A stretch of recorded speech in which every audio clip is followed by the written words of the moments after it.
Halo, apa kabar? Assalamualaikum warahmatullahi wabarakatuh. Senang sekali bisa kembali menjumpai Anda di akhir pekan ini. Mudah-mudahan akhir pekan ini ya, menyenangkan. Udah terlalu banyak problem hidup, jadi eh, bisa sekali-kali lepas dari persoalan-persoalan. Tetapi sayangnya ketika Anda bertemu dengan kami, kita ngobrolin, muncul lagi persoalan baru. Tapi sebenarnya kita cuma menganalisisnya. Seperti biasa dalam program All the Record, baca berita di balik berita bersama saya, Hersbun Arif. Dan saya Gipita senang sekali menjumpai Anda dan kita ya diskusi-diskusi kecil lah di akhir pekan ya Mas Irsu nggak Iya, terlalu tadi berat. saya sering maunya ngomongin yang enak gitu ya, atau ngomongin gosip artis aja kali ya daripada ngomongin karena banyak sekali Udah banyak, persoalan. kalau yang itu udah banyak Mas Irsu jangan. Oke, jangan Mm-mm, usah ya. Jadi kita balik lagi nggak ke usah. back to basic kita, bahwa kita ngomongin Mm-mm. behind the scene banyak sekali persoalan-persoalan. Saya kira juga yang rame banget kan sekarang ini soal IKN yang dipastikan bakal mangkrak karena anggarannya apa diblokir gitu ya, dan otorita IKN enggak istana, disebut wartawan, saya juga heran masih sebut nyelalu istana tapi ngutipnya itu kan kantor komunikasi presiden. Enggak salah juga sih ya, memang namanya kantor komunikasi presiden. Tapi kan terbukti banyak nggak akurat informasi-informasinya gitu ya. Contoh yang Betul. kemarin soal Mm-mm. melon LPG 3 kilogram disebutnya Mbak Istana. Itu apa, Istana mendukung kebijakan dari Menteri Bahlil, Mm-mm. ternyata Pak Prabowo yang batalin. Dan dan jangan lupa ada sedikit friksi itu ya. Anda bisa ikuti juga perbincangan di Rocky Gerung, friksi antara Mm-mm. Golkar dengan Gerindra, khususnya Dasko, karena sudah mereka mulai seperti Doli Ahmad Kurnia merasa nggak mungkin ada menteri berani ngambil kebijakan tanpa blessing dari presiden begitu. Sementara Dasko kan ngomong bahwa mulai nggak seirama, ini ada yang menteri mulai Mm-mm. nggak seirama. Jadi ini ramai Mbak soal-soal begini. Tapi yang juga ini mesti kita perhatikan itu adalah apa yang terjadi di Lido ya, Sukabumi, proyeknya Haritanu. Ini salah satu Taipan yang dikenal dekat dengan Trump. Bahkan kemarin ketika Pak Prabowo ingin ketemu dengan Trump kan nggak bisa ketemu, tapi yang ketemu malah Haritanu. Dia bersama keluarganya, di foto-fotonya, videonya diunggah di Instagramnya. Ini memang Lido ini kan sebenarnya tadinya rencananya partneran dengan Trump ya Mbak ya. Ya tapi ternyata Mm-mm. disegel oleh oleh Mm-mm. Kementerian Lingkungan Hidup karena dia melakukan sedimentasi. Bukan sedimentasi sih menurut saya, kalau sampai berkurang berapa, 12 kilometer ya, 12 hektar ya ininya. Bentar. Eh, Iya, apa namanya, Danau Lido itu ya berkurang karena luasannya betul. ada proyek pembangunan itu. Ya ini sih langkah bagus ya kalau soal kayak gini ini, karena banyak sekali sekarang kan embung situ, apa, danau gitu yang bawah Mm. laut sekarang diuruk oleh para pengembang, para pengusaha. Ini kan sebenarnya profesi yang mulia, bagus ya, menyediakan pekerjaan banyak buat orang gitu ya, dan membantu pemerintah. Tapi di Iya. Indonesia ini ada tanda-tandanya bahwa pengusaha itu memang serakah banget gitu, yang harus memang disitulah peran pemerintah gitu. Nah, selama Mm. eranya Pak Jokowi, ketika mereka bergandeng tangan dengan pengusaha dan penguasa, ya kita civil society yang harus teriak-teriak gitu. Di eranya Betul. Pak Prabowo, mudah-mudahan ini bukan bukan Mm. gebrakan yang di awal-awal saja. Kasus pagar laut, baik kemudian juga di Tangerang, suka dan di mana, di Bekasi, itu menunjukkan ada keberpihakan pada rakyat. Dan Lido ini tanda-tandanya seperti itu. Tapi apakah ini ada kaitannya juga persaingan di kalangan pengarah pengusaha? Nah, ini mari kita bahas soal itu. Ada yang lain, Mbak Agi? Iya, ini menarik banget ya soal Lido ini karena terutama ada nama Trump di situ. Ya, Iya. Mas Hersu luar biasa. Dan kita selama ini juga kita memang tahunya itu adalah proyek patungan antara Haritanu Sudibyo, yaitu Mm. salah satu konglomerat Indonesia, pemilik MNC Group, Media Nusantara, ini apa RCTI namanya? kali orang hafalnya ya. Ya, RCTI Global, ya banyak sekali media dia ini memang raja media. Ya, dan bahkan saat ini mungkin dia pemilik media yang terbanyak dan terbesar di Indonesia untuk saat ini. Dan ya memang di situ juga dia memang membangun lapangan golf itu juga pakai nama Trump, Mas Irsu. Hmm. Seperti Trump apa namanya, Trump International Golf Club atau apa begitu ya. Kemudian ada Trump Residences Lido begitu yang di sana kan ada sekitar 300 hektar lebih begitu kawasan pemukiman elit yang nantinya akan dibangun itu luas sekali loh 350 hektar lebih. Karena memang konsesi yang untuk kawasan ekonomi eksklusif ini kalau tidak salah tuh sekitar 1040 hektar Mas Hersul. Mm, mm, Jadi kawasan Lido itu ada sekitar 3000-an, yang 1000 sekian itu diresmikan oleh Pak Jokowi pada tahun 2023 itu menjadi kawasan ekonomi eksklusif. Yang kita tahu kawasan ekonomi eksklusif ini adalah sebuah kawasan tertentu dengan luasan tertentu yang dimana mendapatkan banyak sekali fasilitas di situ karena diharapkan akan menyerap banyak tenaga kerja dan sebagainya begitu ya. Ini Jadi bentuk lain dari PSN lah gitu ya mungkin, tapi yang sekarang yang betul. ngetop PSN gara-gara Pantai Indah Kapuk 2 itu ya. Tapi Mm-mm. sebenarnya Nah, kalau KEK ini dulu bahkan di eranya Pak Jokowi itu Pak Luhut pernah mengusulkan agar kota kota baru, tiba-tiba saya lupa, Meikarta. Nah, itu kan tadinya juga iya. diusulkan untuk jadi kawasan Mm-mm. ekonomi khusus yang tapi kemudian ditolak gitu kan. Iya, iya. Jadi ini sebetulnya mendapatkan kemudahan juga, Hmm. tapi tidak seperti PSN gitu ya. Hmm. Sebenarnya PSN itu kan proyek-proyek pemerintah Iya. gitu. Nah, dengan dana pemerintah. Tapi kemudian kalau kawasan ekonomi eksklusif seperti Mandalika itu kan juga menjadi Hmm. kawasan ekonomi eksklusif, Hmm. tapi sekaligus PSN di sana Hmm. untuk sirkuitnya apa dan sebagainya begitu di Hmm. sana. Tapi untuk yang lainnya itu memang swasta seperti hotel apa sebagainya itu nggak masuk ke dalam PSN. Yang memang menggegerkan itu ya PSN-nya PIK itu Hmm. begitu Hmm. full Hmm. dia swasta sekian kawasan sekian ribu hektar dan kemudian itu PSN. Kalau yang di KEK ini kawasan ekonomi eksklusif ini memang mendapatkan kemudahan juga tapi tidak seperti yang PSN itu ya. Hmm. Biasanya di beberapa KEK ini atau KEK begitu orang menyebutnya ini memang mendapatkan insentif pajak terus kemudian juga nanti misalnya untuk PPN, untuk PPH begitu sampai dengan 10 tahun atau 20 tahun itu tergantung klausul awal begitu Mas Hersu. Nah, ini karena investasinya juga sepertinya mantep gitu ya karena ada Hmm. Haritanu dan juga ada Trump Ram. begitu. Hmm. Ya, sebenarnya sudah dibangun tuh sudah lama kan ini ya Mas Hersu. Hmm. Sekitar tahun 2015-2016 lah awal-awal pemerintahan Jokowi ini sudah dibangun di sana. Hmm. Cuman kemudian diresmikan oleh Jokowi untuk KIK-nya itu baru-baru saja sebelum Jokowi lengser. Nah, ini sekarang menghadapi masalah lingkungan yang sangat besar. Ini Hmm. masalahnya tuh itu gitu. Dan Hmm. saya lihat memang Menteri Lingkungan Hidup kita yang sekarang ini sepertinya keliling Indonesia ini aktif Hmm. betul begitu. Yang soal ini, soal itu begitu.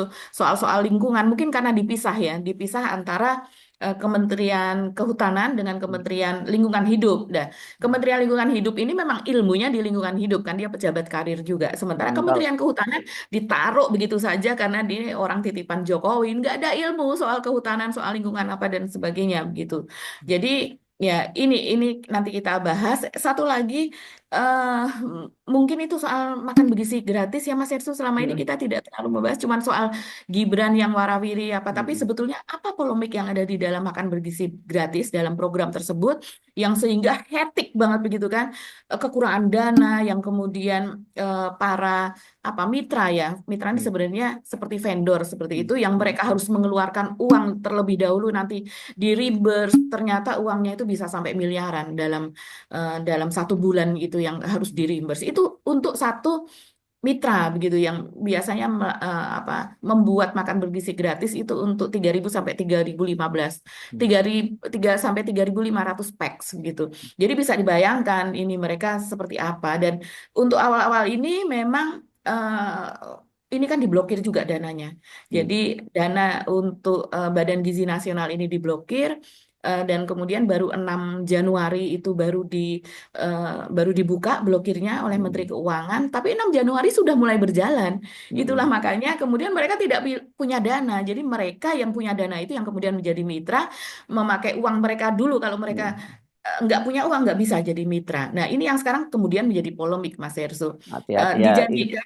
iya hati-hati kita ingat nanti banyak dulu kemarin eranya Pak Jokowi ini subkontrak perusahaan karya itu kan juga banyak yang sampai nangis-nangis, hati-hati itu jangan sampai terulang lagi ya. Mm-mm, mm-mm. Betul betul. Itu yang harus diwaspadai. Oke, Oke, kita mau mulai dari mana ini? Mau dari Lido dulu atau dari yang makan makan MPG. siang ini ya? Ya, Lido kayaknya menarik ya Mas Erso. Karena ini Mhm. lagi rame-ramenya nih sekarang. Hmm, ya. Iya.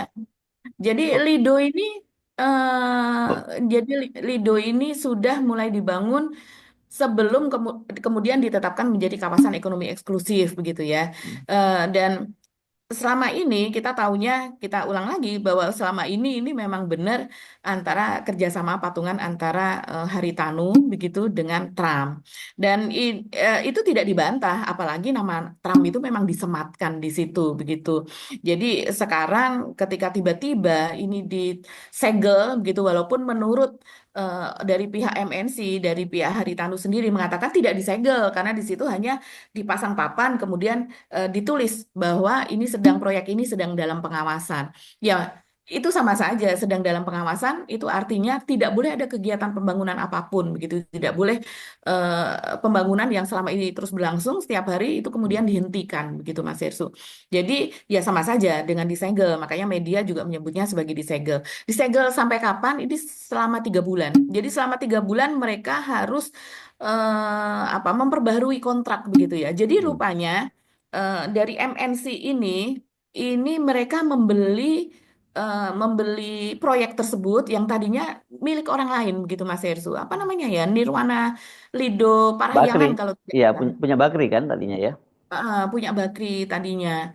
Ya Hmm. Termasuk biasanya kalau ruas jalannya Bocimi itu juga kan sebenarnya dia betul, dia beli itu juga. ruas jalan Hmm. Bogor, Ciawi, Sukabumi, begitu Hmm. yang Hmm. memiliki akses ke situ, begitu. Hmm. Nah, selama ini ternyata sudah dilakukan pembangunan dengan proyek-proyek yang baru, tetapi dokumennya masih dokumen lama. Nah, ini yang kemudian menjadi masalah.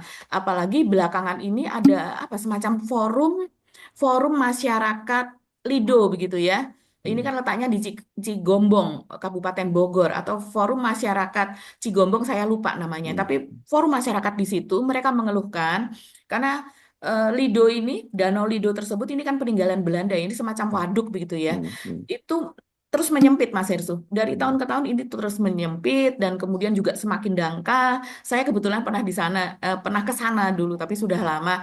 Biasanya kalau di sana tuh kita bisa main sepeda air begitu ya. Hmm. Kalau di daerah yang dangkal tentunya sepeda airnya kemudian terjebak. Jadi Hmm. harus ada apa orang yang usaha itu mendatangi kita kemudian mendorong-dorong begitu. Saya bisa bayangkan kalau kemudian sekarang itu terjadi sedimentasi dan kemudian terjadi pendangkalan, oh, itu sudah nggak bagus lagi, nggak nyaman lagi sama sekali. Karena berdasarkan dokumen dari Kementerian Lingkungan Hidup ini, Mas Ersu, itu dokumen lama menyebutkan itu 35 hektar Hmm. kawasan ini, badan air dari Waduk Lido tersebut. Tapi sekarang hanya tinggal 11,9 hektar. Nah, kalau berdasarkan dokumen tersebut, artinya banyak sekali, 24 ya, sekitar 24 hektar gitu terjadi sedimentasi. Tapi berdasarkan satelit yang dimiliki oleh Kementerian Lingkungan Hidup, itu menyebutkan bahwa berdasarkan penghitungan ya, kalau warna coklat tua atau kemerahan seperti itu kan berarti sudah sudah menjadi lahan gitu, sudah Hmm. menjadi daratan. Hmm. Sementara kalau warna yang lain, yang kuning begitu, itu masih berupa danau atau terbalik begitu, saya lupa. Tapi warna yang dimaksud bahwa itu berupa badan air itu kalau dihitung hanya tinggal 11,9 hektar. Itu yang menjadi masalah Mas Herzul. Hmm. Nah, pertanyaannya itu sengaja diuruk, Hmm. ditimbun, ataukah memang terjadi sedimentasi secara alami? Bukan alami juga ya. Jadi sedimentasi karena ada proyek di sekitarnya gitu. Hmm. Jadi ketika hujan apa dan sebagainya, air limpasannya itu masuk situ beserta membawa lumpur. Karena itu sebetulnya adalah bagian hulu dari Sungai Cisadane begitu. Iya, iya, iya. Karena memang sudah ada bangunan-bangunan ya, meskipun disebut Sudah. perusahaannya nggak berlanjut, tapi ini perusahaan ini terus berjalan. Memang kesannya sempat terhenti karena dulu kan Mhm. yang kita dengar kabarnya mau dibangun model kayak Disneyland gitu ya di Betul New dulu, York ya. betul. Ya. Mhm. Tapi kan Ya. waktu itu Trump juga mengalami bisnisnya sendiri juga lagi persoalan, politiknya dia Mhm. persoalan dan kemudian nggak berlanjut. Tapi saya kira sekarang ini dengan jadi kembalinya Trump jadi presiden sangat mungkin aja itu terjadi kan di apa dana dapat fresh money lagi atau seperti apa kalau dari kebijakan pemerintahnya Trump itu lebih mengutamakan pembangunan di Amerika sendiri ya yang disebut Mhm. American First. Tapi Ya. kalau ini kan urusan bisnis dia, urusan bisnis pribadi bisa aja dia tetap melakukan ekspansi. Nah, yang kalau saya lebih tertarik melihat eh, dari sisi politiknya, Mbak. Ya karena Mhm. bagaimanapun juga kan sebenarnya Haritano ini dulu cuma punya kedekatan dengan Pak Prabowo ya. Kalau kita Ya, ingat pada pemilu-pemilu sebelumnya bahkan dia betul. sampai jadi target itu di Mhm. perusahaannya di eranya Jokowi sebelumnya ya. Karena dia sempat bahkan sempat ada yang jadi tersangka dan sebagainya. Kalau dan kemudian baru setelah itu dia nyerah kan bergabung dukung Mhm. Pak Jokowi pada pemilu 2019 dan nah ini yang menarik saya lihatnya karena pada pada waktu menjelang pemilu 2024 kemarin itu kan dia sempat juga bertemu dengan Pak Jokowi yang membawa ingat ya Mbak Agi waktu itu bawa rombongan katanya komunitas Tionghoa ya ingat ya Betul. komunitas Cina yang dia Mhm. Ke menyatakan istana. bahwa dia ke istana yang waktu itu ramai bahwa siapapun presiden yang dipilih oleh Pak Jokowi mereka akan mengikuti kan begitu ya dan Mhm. kemudian diikuti dengan dia langsung bertemu dengan Pak Prabowo dan menyatakan dukungannya pada Pak Prabowo kan pada waktu itu dan ini kan memang sebenarnya teman lama gitu artinya mereka pernah Betul. berkoalisi dengan Pak Prabowo Mhm. antara Haritanu itu tapi tiba-tiba saya terkejut ketika kemudian dia memutuskan bergabung dengan PDIP mendukung Ganjar Mahfud sementara kemudian ternyata Pak Jokowi mengusung Prabowo dan Gibran dan dia akhirnya posisinya berseberangan gitu walaupun belakangan setelah Pak Prabowo menang kan Perindo juga menyatakan dukungannya. Apakah ini ada kaitannya dengan soal politik itu? Karena kita tahu bahwa Menteri Lingkungan ini siapa sih namanya? Hanif Faisal Nurofik atau nggak Rof, tahu? ya, Ya, Rofik. ya. Betul. Pokoknya ini nama kan sekarang banyak menteri-menteri baru yang kita juga nggak hafal. Itu kan dikenal sebagai orangnya Haji Isam ya. Haji Isam Mhm. itu sekarang adalah pengusaha besar yang ini banyak kelihatannya banyak membackup Pak Prabowo, terutama dalam proyek-proyek apa food estate. Termasuk yang paling ramai kan Mhm. yang disorot food estate di Merauke, Papua gitu. Ya. Sementara kemudian kalau lihat politiknya, Pak Prabowo kan menjauh dari Amerika. Ya, kan Pak Prabowo waktu itu yang ramai sempat menelpon Trump dan Trump. minta bertemu dengan Trump dan sebagainya. Tapi ketika Pak Prabowo datang ke Amerika hanya bisa bertemu dengan Biden kan, tidak bertemu Mhm. dengan Trump. Dan politik kemudian Pak Prabowo sekarang bergabung dengan BRICS gitu ya. Indonesia di Mhm. bawah Prabowo bergabung dengan BRICS. Ini negara-negara di situ ada Rusia, ada Cina, Brasil, India dan sebagainya yang secara posisi ini berhadapan dengan negara-negara Barat yang dipimpin Mhm. oleh Amerika Betul. gitu. Saya bertanya-tanya apakah ada kaitannya dengan itu gitu kok kemudian dilakukan penyegelan. Tapi kan Anda menyatakan tadi menteri ini memang sangat aktif gitu. Jadi dia Mhm. menunjukkan bahwa dia kerja dan dalam hal ini dalam kasus di Lido ini banyak didukung juga oleh para aktivis lingkungan dan juga warga di sekitar itu gitu ya. Sama juga dengan kayak kasus pagar laut ya. Walaupun pagar laut Mhm. itu tidak ada wilayahnya Menteri Lingkungan Hidup, tapi sebenarnya ada kaitannya juga gitu. Tapi domainnya kan Menteri Agraria dan Menteri Kelautan. Itu yang saya cermati apa sesungguhnya yang terjadi ini gitu. Iya, iya betul. Kita bisa kaitkan itu juga, Mas Hersu. Tapi Mm, memang yang pertama kita lihat ini memang terjadi masalah serius ya pada mm, kawasan Lido mm, tersebut, baik itu badannya, badan airnya, begitu mm, begitu juga sempadan-sempadan di sekitarnya yang mengalami proses pembangunan besar-besaran, mm, begitu. Eh, Jelas, yang pertama soal lingkungan ini memang ada, bukan mm, dibuat-buat begitu ya. Ya, Tapi kemudian ketika kemudian ini disegel, eh, Menteri Hanif ini pun datang ke sana berdasarkan laporan dari masyarakat begitu. mm, Karena memang belakangan ini saham dari Lido, MNC yang Lido Land ini juga turun Mas Hersu mm. di lantai bursa begitu. Bahkan Mbak penurunan ini banyak ancur-ancuran Mbak, bukan hanya sahamnya itu, sahamnya Aguan, Pantai Indah Kapuk 2 juga anjlok. Yang kemarin yang gila banget itu sahamnya Prayogo Pangestu, yang sampai dia ya kehilangan berapa triliun dalam 1 menit dalam gitu. betul. Jadi Ratusan ini triliun. Ya. iya, kalau di lantai bursa namanya KPIG gitu ya, nama Mm, emitennya begitu. mm, Ini saham dari MNC Land TBK tersebut. Jadi selama 1 bulan terakhir ini sudah sekitar 20% itu boncosnya tuh Mas Hersu mm, ya. Dan Kemarin saja hari Jumat sekitar 7% Hmm. gitu dalam satu hari. Jadi ini terus-terus turun itu terutama karena setelah ada isu penyegelan tersebut, setelah ada peristiwa tersebut. Tapi sebelum ada peristiwa itu pun sudah terus turun karena memang isu-isu lingkungan yang tidak baik tersebut. Jadi memang masalah lingkungan memang ada. Tapi yang keduanya yang kita bisa lihat ini kan investasi besar ya. Haritanu ini sekitar 33 triliun lebih lah begitu akan berinvestasi di sana. Ini investasi yang diperkirakan ada ribuan tenaga kerja menyerap itu seperti itu begitu. Jadi akan meningkatkan pertumbuhan ekonomi lah di sekitar kawasan tersebut karena sedang ada proyek besar-besaran. Nah, ketika ini sekarang disegel kan otomatis proyek itu untuk sementara berhenti. Tentunya di situasi ekonomi yang seperti saat ini terjadi PHK di mana-mana, ekonomi stagnan seperti ini tentu tidak main-main keputusan tersebut begitu dan dilakukan oleh menteri, saya rasa tidak mungkin dia tidak berkonsultasi juga dengan Prabowo. Beda Hmm. dengan Bahlil ya kemarin gitu. Kan walaupun dibantah oleh Golkar ya katanya mana mungkin gitu ada menteri berani ngambil kebijakan gitu. Oke, Iya, lanjut. ya, Hmm. ya mungkin sajalah gitu Hmm. kan. Hmm. Ada presiden shift siang Oh. dan shift malam gitu. Iya Konsultasinya betul gimana? ya dan ada menteri yang menteri secara formal di bawah presidensiap siang tapi ada menteri yang tetap dia setianya pada shift malam gitu juga ya. Iya, jadi kalau kita melihat dari sisi politiknya, ya Hmm. memang itulah yang terjadi gitu ya. Hmm. Si Pak Hanif ini Hmm. memang circle-nya kalau kita lihat ini dekat dengan Haji Isam. Ini salah satu konglomerat pribumi, kita bisa katakan begitu, Hmm. yang dekat dengan Pak Prabowo. Dan saya rasa eh, Haji Isam ini kan menjadi salah satu apa ya Mas Hersu penyandang dana lah. Dia Hmm. pasti memberikan dana juga untuk Pilpres 02 kemarin begitu.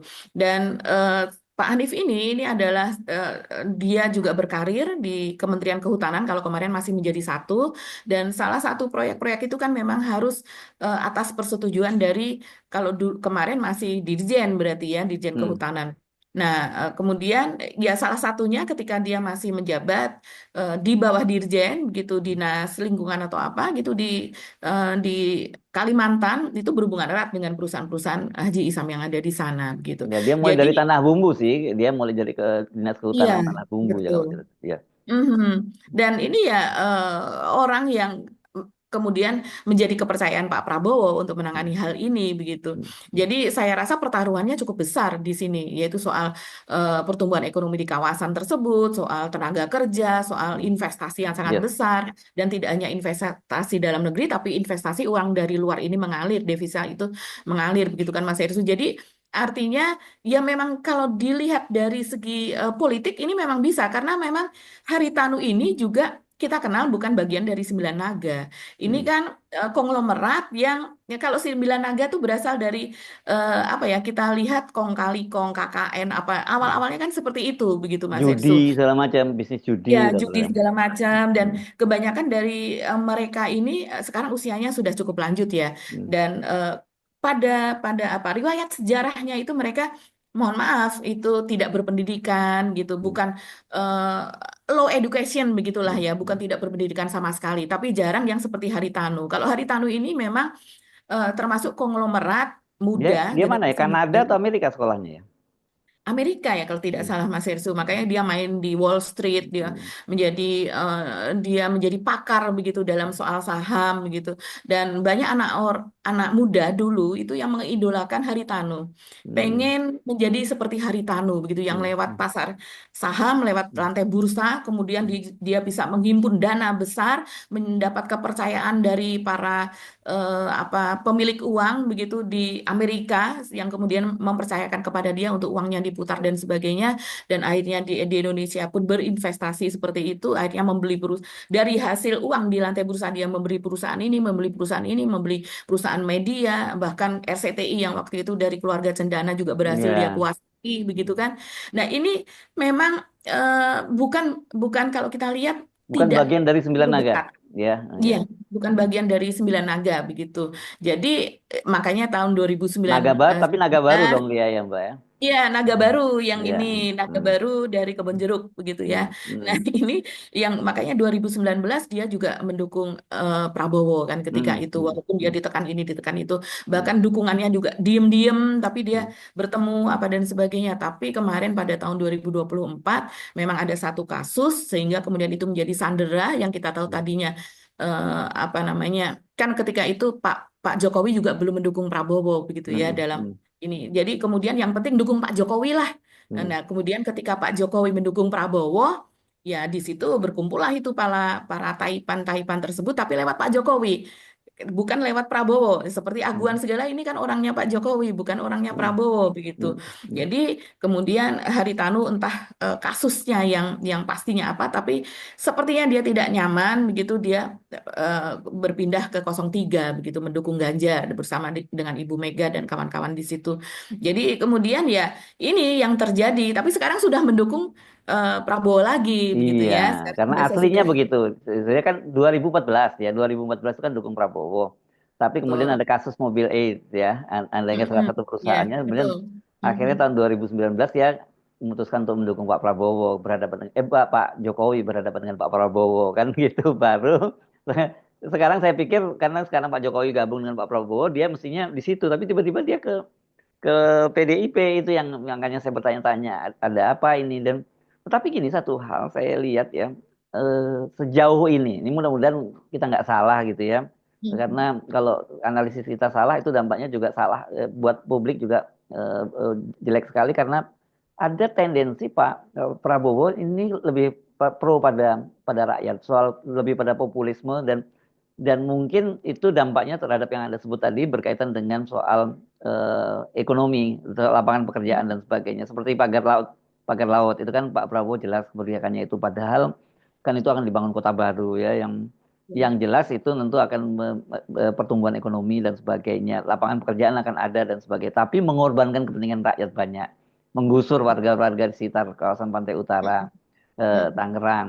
Dan dalam kasus ini kan juga begitu. Kalau itu jadi kan mereka perlu atas nama investasi, bahkan oleh Pak Jokowi diberi kawasan ekonomi khusus ya, Lido ini. Mhm. Tapi ini Betul. kan tadi Anda juga mau menyatakan bahwa nggak mungkin Pak Menteri ini berani melakukan langkah itu karena Mhm. yang disikat ini dalam tanda petik itu ya disikat itu kan adalah Haritanu yang punya dia adalah sekondannya dari Trump gitu. Betul. Jadi tapi Pak Prabowo kalau memang itu dilakukan kan berarti juga lebih mendengar suara rakyat lagi. Ini menarik untuk kita amati. Jadi kita mesti apa melihatnya juga dari sisi politik, Mbak. Jadi tidak hanya sekedar Mhm. bahwa itu soal lingkungan, soal ekonomi dan Iya. sebagainya. Betul. Karena bisnis dan politik itu dua hal yang selalu berkelindan gitu ya. Memang Mhm. di eranya Pak Jokowi terlihat sekali bahwa Pak Jokowi itu apapun maunya pebisnis maupun oligarki itu dia akan ikuti bahkan sampai membuat undang-undang salah satunya omnibus law gitu kan. Sementara Betul. Pak Prabowo ada kecenderungan berbeda sekali dalam kasus misalnya ketika kemarin buruh menggugat soal omnibus law tenaga kerjaan dan diputuskan oleh Mhm. Mahkamah Konstitusi, Pak Prabowo kan langsung mengikuti perintah dari Mahkamah Konstitusi gitu. Sementara kalau eh, Pak Jokowi ketika omnibus law-nya itu dinyatakan inkonstitusional bersyarat oleh Mahkamah Konstitusi kan dia terpedo dengan Perpu gitu bukannya dia ngikutin keputusannya dari Mahkamah Konstitusi ada paradigma yang berbeda gitu makanya saya Ya. mulai mikir ini keberlanjutannya di mana ya kok tanda-tandanya mulai seperti itu dan yang paling ramai tadi yang saya bicarakan soal IKN yang Mhm. yang sudah Betul. katanya diberikan dananya untuk pembangunan sampai 5 tahun ke depan 48,8 triliun kok tiba-tiba sekarang Menteri PU-nya ditanya oleh wartawan bagaimana Pak progresnya? Progres apa? Orang dananya diblokir. Ini menarik. Jadi harus kita lihat dari sisi politiknya ya, yang begitu Iya. itu. Betul. Jadi memang pelan-pelan ini Prabowo sudah mulai melepaskan diri dari eh, Mudah-mudahan, Jokowi. mudah-mudahan kalau saya Mudah-mudahan ya, kita ya. melihatnya dari berbagai proyek Mm, Jokowi yang mm, taruhlah ini misalnya proyek PSN, mm, semuanya dievaluasi. mm, Bayangkan semua mm, semua proyek PSN semuanya dievaluasi dan itu tidak hanya dikatakan oleh Prabowo, tidak hanya dikatakan oleh apa misalnya seperti Dasko, tapi mm, juga berkali-kali kemudian ditegaskan lagi oleh AHY sebagai Menko Infrastruktur. Jadi pekerjaan AHY sekarang ini sedang menganalisa mana yang layak untuk jalan, mana yang tidak layak untuk jalan. Tapi memang ini luar biasa sekali sih ya Mas Esu kalau kita ngomongin soal apa namanya anggaran-anggaran ini. Jadi saat ini kan sepertinya Prabowo ini sedang berkonsentrasi ke MBG itu masyarakat apa makan bergizi gratis begitu ya. Sehingga sekarang diprotes juga karena oke, MBG sebagai prioritas atau program utama, program prioritas. Kemudian soal pendidikan dan kesehatan menjadi program penunjang gitu terhadap MBG ini. Sehingga orang ya padahal sebelumnya ini soal kesehatan dan soal pendidikan ini adalah yang utama begitu. Tapi rupanya warisan utang, warisan dana anggaran gitu yang sudah habis-habisan dihabiskan oleh Jokowi begitu ini menyebabkan semuanya harus terjadi begitu. Jadi dan kita kembali kalau kepada yang Lido ini kalau Mas Hersut melihat bahwa ini keberpihakan kepada masyarakat, iya. Kalau di zaman Jokowi itu misalnya ada undang-undang itu yang kemudian misalnya ada peraturan pemerintah begitu ya, PP itu kan di bawah undang-undang.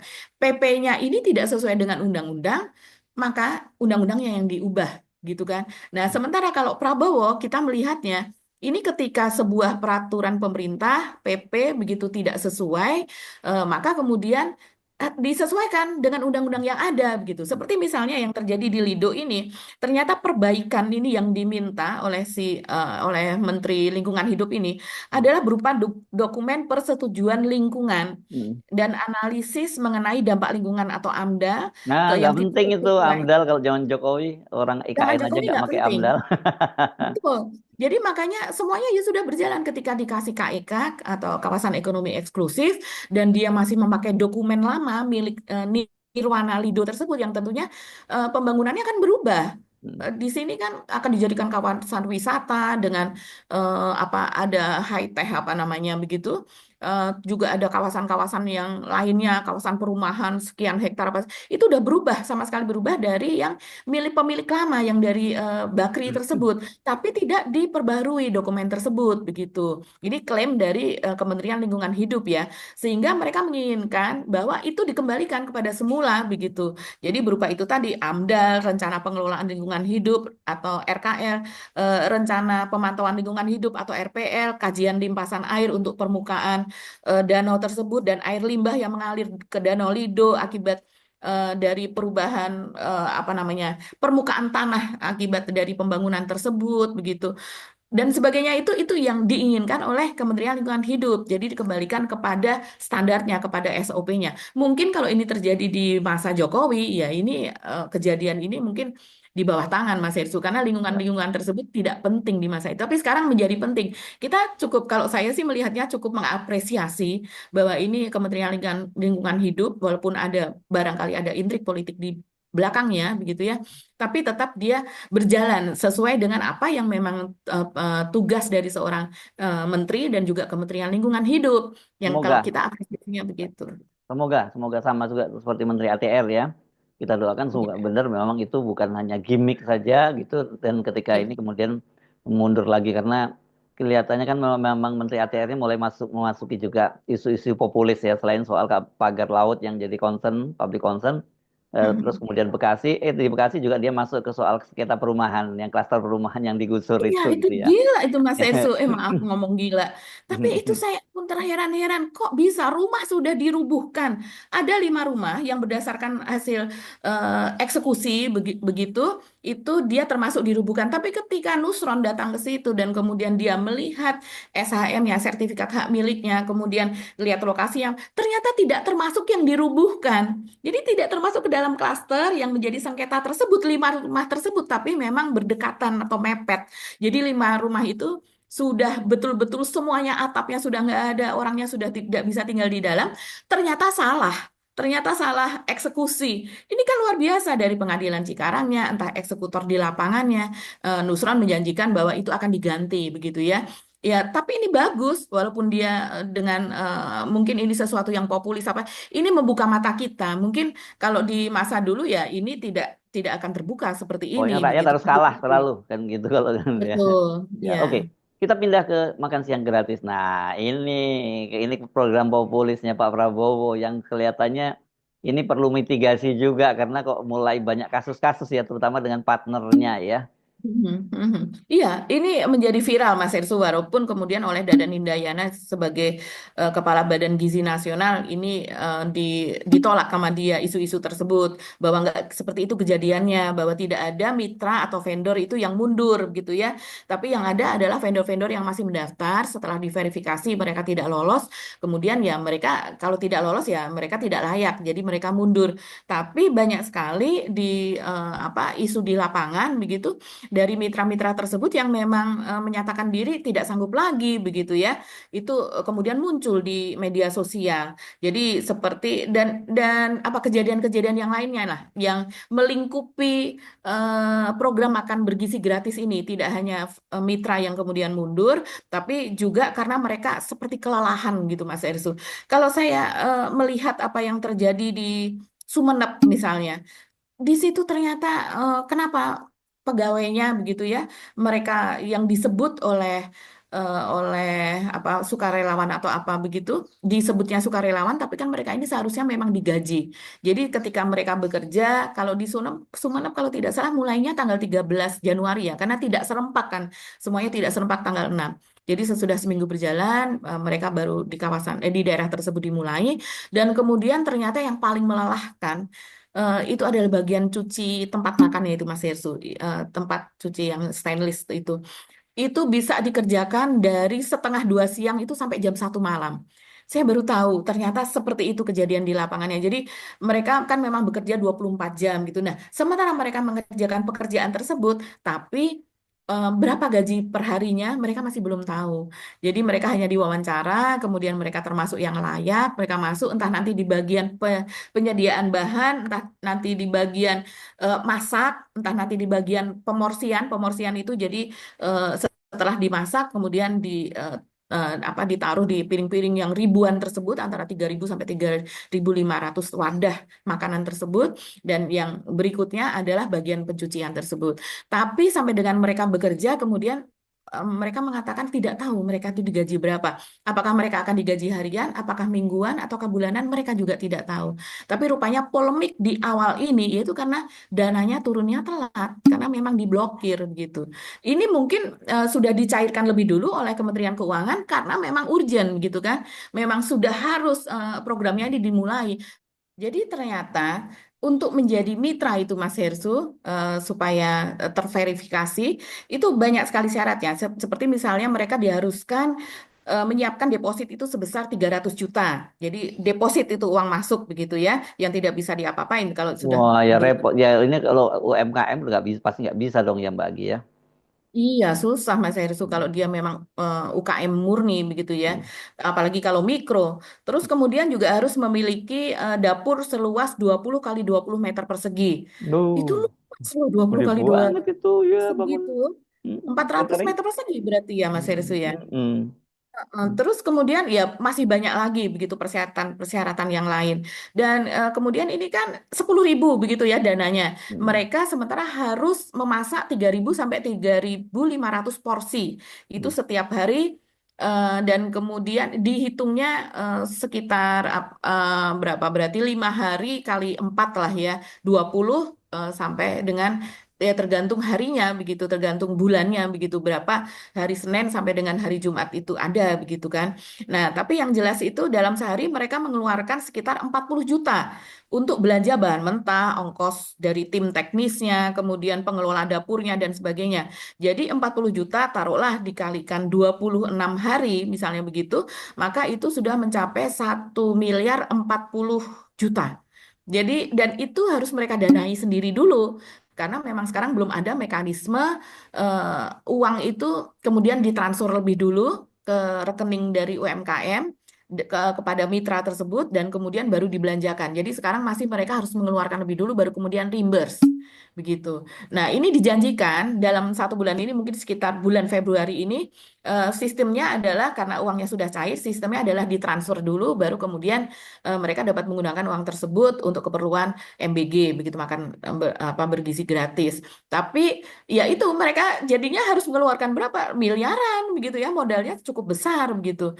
Nah inilah yang kemudian menjadi polemik itu Mas Hersu. Ini kalau kalau menurut apa orang-orang UKM atau catering gitu ya, mitra yang akhirnya sudah terverifikasi, mereka menyebutnya sebagai ini bunuh diri nih untuk Mm-mm. mengikuti program Ya. ini gitu. Nah, mestinya ketika turun ke lapangan itu kayak eh, Wapres masuk wilayah-wilayah begini, jadi dia tahu persoalannya bukan hanya dipakai untuk pencitraan, Betul. terus buka-bukain saset sambal, bukan itu problemnya. Problemnya ada yang jauh lebih serius dan saya kira ini kan tadinya diharapkan kan dengan apa? Diharapkan dengan adanya program makan siang gratis ini banyak bisa menghidupkan perekonomian terutama di kelas bawah kan UMKM. Tapi realitasnya Betul. kan tidak. Karena kalau dengan Hmm, syarat-syarat seperti tadi itu ya ini pengusaha menengah lah ya. Kalau pengusaha mikro nggak mungkin betul. bisa melakukan seperti itu. Hmm. UMKM pun juga berat tuh kalau melakukan kalau dengan syarat-syarat seperti itu tadi Anda sebut tadi dapurnya aja sampai 400 meter tuh yang punya siapa? Kalau ya kan ini nggak apa bagus ini Mbak mestinya ya mesti jadi masukan nih buat buat pemerintahan. Ini lapornya ke Pak Prabowo aja deh, jangan lapornya ke Gibran, nggak akan beres kalau kayak gini lapor ke Gibran deh Pak.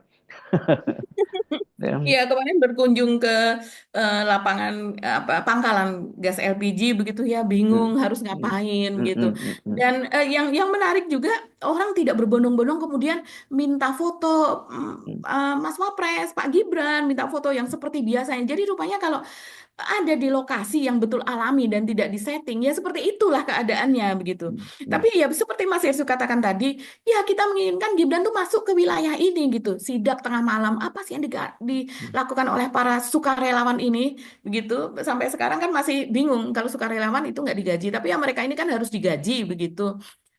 Dan kemudian problemnya ada di mana dan sebagainya, penyalurannya. Dan mereka ini harus punya mobil box untuk mengangkut itu minimal dua, Mas Hersu. Hmm. Jadi ya memang betul ini sulit kalau UKM harus memenuhi persyaratan yang seperti ini gitu. Dari Hmm. situ kemudian Mas Wapres ini bisa membenahi Hmm. apakah dapur ini diperkecil lagi, tidak yang Hmm. sebesar itu, atau Hmm. kemudian dapat bantuan dari Hmm. kalau memang ini menguntungkan dapat bantuan permodalan dari bank harus bersedia dan di bawah apa namanya rekomendasi dari pemerintah pengawasannya apa dan sebagainya begitu kan. Jadi tidak dilepas begitu saja dan kemudian yang dilihat adalah hanya untuk membuat konten, datang ke anak-anak, anak-anak itu senang, foto-foto apa dan sebagainya, ya itu sudah bersih. Apalagi kemudian di situ ada pas pampres ada apa yang semuanya memang eh, kelas itu loh yang nanti akan dimasuki, kelas itu yang akan didatangi seperti itu kan ya. Semuanya sudah berupa settingan begitu. Tapi kalau datang ke tempat ini ketika mereka sedang hidup pikuk mempersiapkan apa dan sebagainya, ya itu akan dia jadi akan tahu permasalahan yang sebetulnya itu apa. Apalagi kalau mendengar bahwa kami belum digaji loh Pak, kami ini udah 2 minggu Pak bekerja seperti ini dari siang sampai ke tengah malam nyuci piring begitu. Eh, jadi untuk di Sumeneb saja misalnya itu baru hari pertama itu berlangsung itu sudah ada yang mundur, yang bagian pencucian itu Mas Irsu. Saya juga membayangkan jam setengah 1 siang sampai jam 1 malam hanya mencuci terus seperti Di mana itu tadi kerja Sumeneb luar Mbak? biasa. Sumeneb Madura Ya, dan padahal kita mereka ini kenal orang Madura ini kan pekerja keras ya gitu ya dulu. pekerja keras. Saya teringat waktu Betul. rame-rame Sanggoledo dan sebagainya, saya masuk ke sana gitu. Terus saya Mhm. kemudian dengar cerita bagaimana memang orang etos orang Madura itu lepas dari ada persoalan-persoalan attitude dan sebagainya. Tapi memang etosnya terkenal sangat kerja keras Luar ya. Sampai biasa. katanya mereka itu tetap di kebun kalau terang bulan pun tengah malam mereka menyangkul di kebun. Jadi masa kalau cuma nyuci piring aja buat mereka cemen itu. Cemen sebetulnya. Coba kalau di Jakarta, Mas Irsu, tengah malam kan kita melihat mobil-mobil bak terbuka beserta dengan Hmm. gentong-gentong atau ember-ember besar Hmm. yang berisi Hmm. ikan. Mereka habis apa ikut di tempat pelelangan ikan Hmm. di Muara Angke, di Muara Baru, apa dan sebagainya, dan kemudian dibawa ke Pasar Keramat Jati tengah malam. Kalau kita mengendara tengah malam gitu di Jalan Gatot Subroto, begitu di apa di MT Haryono di Jakarta, kita pasti bertemu itu sekitar jam 12, jam 1 pagi sudah dini hari itu ya, kita Hmm. masih melihat mereka. Dan mereka itu bekerja dari sejak sore harinya karena ikut pelelangan tersebut. Dan di Pasar Keramat Jati sepanjang itu memang tempat kulakan ikan itu sampai dengan bangun jalannya itu kan mereka mengambil jalan raya dan sampai kemudian ada kendaraan di situ mulai rame orang berangkat kantor orang berangkat sekolah baru mereka istilahnya kukut gitu ya baru mereka tutup jadi ini dan mereka rata-rata orang Madura semua karena kita dari satu lapak ke lapak yang lain mereka bahasanya campur-campur begitu Indonesia dengan Madura. Jadi ya memang ini berarti pekerjaan ini pekerjaan berat yang seharusnya mendapat apresiasi sementara mereka yang di lapangan pun juga tidak mendapatkan makan, tidak mendapatkan jatah untuk makan. Bahkan Nggak boleh ya, ada bukan beberapa bukan sasaran itu kasihan banget ya. kasihan banget. Bahkan ada yang mengatakan mereka makan sisa dari anak-anak itu yang memang tidak habis mereka makan begitu. Ya ini menyedihkan sekali kalau sampai terjadi seperti itu ya. Nah, ini Mudah-mudahan baru lapor ke Pak depan Prabowo ya. Ini mesti ya di nggak ya. mungkin lapor Mas Wapres ya. Yes, oke. Oke, bagi. Iya, udah jangan terlalu banyak-banyak bagi. Hari Sabtu Oke, bagi oke, banyak oke. kasih masalah gitu ya. Kita mohon pamit ya, bagi ya. Sampai ketemu lagi. Insya Oke. Allah hari Senin. Tetap semangat. Dan jangan lupa tetap jaga akal sehat kita semua. Kami mohon Amin. pamit. Saya Heru Arif. Dan saya Gibeta, terima kasih atas perhatian Anda. Tetap salam akal sehat. Wassalamualaikum warahmatullahi wabarakatuh. Waalaikumsalam warahmatullahi wabarakatuh.